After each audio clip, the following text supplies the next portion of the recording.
الكريب اكيد من اكتر الحاجات اللي بتيجي ببالنا وبال الاطفال كمان في اي خروجه، اي مطعم ولا اي كافيه، ان احنا ممكن ناكله. اعتبرنا ان هو صعب قوي ان احنا نقدر نعمله في البيت. وفي سلسلتنا نسخه دايت من الحلو العادي وداعا للحرمان، وهناكل زينا زيهم ونخس كمان ونعمل احلى فورمه. وفي شعارنا الجميل ده النهارده فيديو جديد ووصفه جديده. اهلا، انا ساره، والنهارده هنعمل مع بعض كريب الشوكولاته بطريقه سهله وبسيطه. وزي ما اتعودنا على طول، استحالة تشتروه بعد كده من بره، وتعملوه في البيت واحلى كمان، وبطريقة كمان الدايت او الصحية بسعرات اقل، والطعم كمان حلو قوي. يلا على طول ونبدأ في الطريقة بتاعتنا. وهنبدأ اول حاجة بمكونات الكريب. ومحتاجين فيه كوباية من الدقيق، هنشيل منها معلقة كبيرة ونبدلها بمعلقة كبيرة من الكاكاو الخام بدون اي اضافات، وعليه رشة ملح، بيضة، نص كوباية من السكر، معلقة كبيرة أو معلقتين كبار من الزيت وممكن نستبدله بالزبدة على حسب رغبتكم، كوب من اللبن، ممكن نقلل شوية ممكن نزود على حسب القوام، ده بيرجع على حسب كمان نوع الدقيق، فانيليا. وعلى طول في الخلاط هنضيف كل حاجة على بعضها بدون ترتيب وبدون خطوات وبدون أي حاجة، كله على بعضه. بس هنسيب شوية، يعني ربع كوباية كده من اللبن. نضرب الأول الخليط مع بعضه كويس جدا. هنشوف القوام، لو محتاجين هنزود لبن، مش محتاجين بقى كده تمام.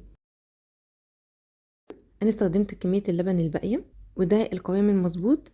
ضفته هنا في بولة عشان بس اعرفكم القوام اللي المفروض توصلوا له. ممكن على طول استسهالا يعني من الخلاط ناخد كده الكمية اللي احنا عايزينها ونبدأ ان احنا نتعامل، بس انا ضفته هنا عشان اعرفكم. شايفين ان هو ده القوام المفروض توصلوا له في النهاية. النتيجة افضل ان احنا ممكن نصفيه عشان لو في اي تكتلات او في اي بابلز كده او اي حاجة ان احنا نقدر نتخلص منها. ممكن نسيبه شوية ان هو يستريح معانا لنتيجة كمان افضل، وكمان ما يلزقش معانا في الطاسة ويستوي معانا بطريقة احسن.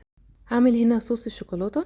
عندي هنا نص كوباية من اللبن، ضيف عليها معلقة كبيرة من الكاكاو، واقلبهم مع بعض كويس جدا واسيب ان اللبن يغلي ويكون الكاكاو كمان امتزج مع اللبن. وهجيب كوباية من الشوكولاتة تكون متقطعة قطع صغيرة ويكون كمان بدرجة حرارة المطبخ عشان تدوب معايا اسهل واسرع. هضيف عليها اللبن اللي قلبناه كويس جدا مع الكاكاو ويكون بيغلي. هضيفه على الشوكولاتة واقلب واغطيها واسيبها لحد ما تكون ساحت تماما. على ما نكون كملنا بقية الخطوات بتاعتنا هكون معانا احلى واسهل صوص شوكولاتة بدون اي كريمة. وفي طاسة على النار تكون سخنة جدا وكمان تكون ما بتلزقش، هدهنها بحبة من الزيت بالفرشة كده. شايفين حاجة بسيطة خالص خالص. هضيف الكمية اللي انا حباها. لو انا حابة ان الكريب يطلع معايا حجمه كبير فانا هستخدم طاسة كبيرة واضيف كمان كمية كبيرة شوية.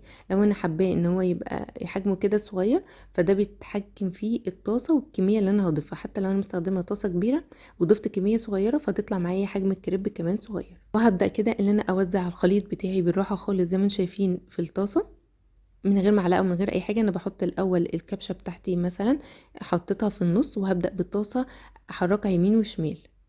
لقيت القوام عندي مش سايل قوي او مش بيتحرك معايا بسهوله. هي اول واحده بتعتبر كتجربه، ممكن تلزق معانا ممكن تتحرق، ممكن ان انا مثلا اشوف القوام هظبطه. انا لقيت ان القوام عايز يبقى خفيف شويه فانا ضفت عليه معلقتين من اللبن وضربته تاني ورجع معايا بالشكل ده. شايفين هو سهل شويه انه بيتفرد معايا كده. بعد ما اتفردت خلاص النار هنا لازم تكون وسط، والطاسه كمان سخنه على درجه الحراره الوسط. يعني معليش النار تسخن الطاسه بعد كده اوطي النار.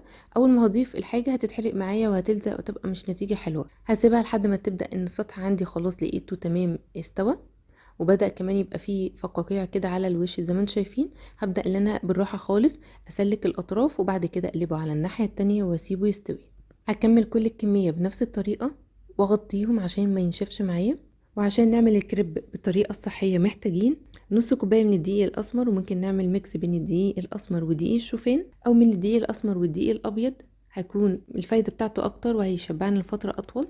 لو انتم مش متعودين قوي على طعم الشوفان او الدقيق الاسمر فممكن تبداوا بالتدريج. نص الكميه دقيق اسمر ونص الكميه دقيق ابيض عادي، معلقه كبيره من الكاكاو، نص كوبايه من اللبن، نص موزه كبديل للزيت والسكر، فانيليا، رشه ملح، بيضه، وممكن ان على حسب رغبتكم تزودوا سكر دايت او عسل.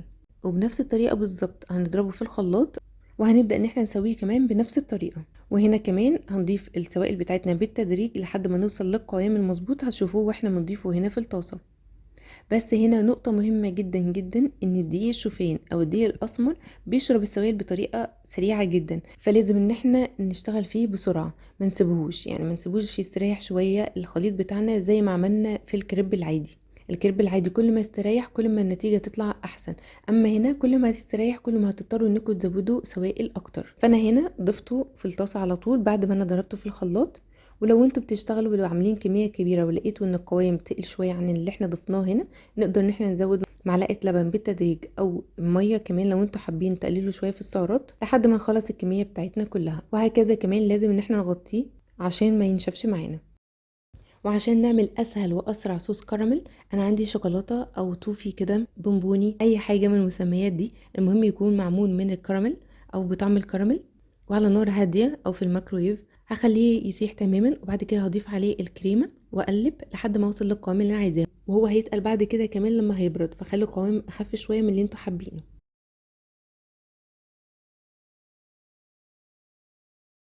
وهنبدا نقدم الكريب. جبت الكريب عادي، ممكن ان احنا نحشيه بالكريمه او تحشوه باي حشوه انتوا حابين، كاسترد، اي حاجه انتوا عايزينها، بس انا حبيت اقدمه كده ساده واعتمد على الصوصات هنا. طبقته بالشكل ده وهنبدا نرصه في الطبق، وضفت عليه صوص الشوكولاته اللي احنا عملناه، وضفت عليه فراوله، ومعاه رشه من السكر، وقدمت معاه صوص الكراميل وصوص الشوكولاته. وهنيجي على الكريب الصحي اللي عملناه، بنفس الطريقة طبقت الكريب بالظبط. وصوص اللي هضيفه هنا هو شوكولاتة دارك ومسيحاها ومعاها معلقتين من اللبن. وممكن كمان بديل عن الشوكولاتة الدارك لو انتم مش عندكم هضيف معلقة من الكاكاو الخام وعليه سكر دايت او معلقة من العسل لو انتم حابين، وهضيف عليه اللبن واقلب كويس جدا لحد ما هوصل لقوام يبقى عامل زي الصوص كده. ضفت معاه شرايح من البرتقال وفراولة، شرايح بس البرتقال بتدي فريش اكتر وبحس ان طعمه حلو قوي هنا. وكمان بس عشان يبقى فيه فرق بين الاتنين وبديل عن السكر الابيض، ضفت جوز هند مبشور. وده الشكل النهائي لوصفتنا بالطريقتين، الطريقة الصحية والطريقة العادية. وبكده نكون وصلنا لنهاية الفيديو بتاعنا ووصفتنا. استنوا فيديوهات جاية في نفس السلسلة، واكتبوا لي في التعليقات حبيتوا السلسلة دي اكمل فيها او ممكن نبدل فيها حاجات تانية انتوا حابينها. وكمان شاركوني لو في وصفات انتوا عايزين منها النسخة الصحية عشان اعملها لكم في فيديوهات جاية. ونتقابل ان شاء الله في الفيديوهات الجاية، وسلام عليكم.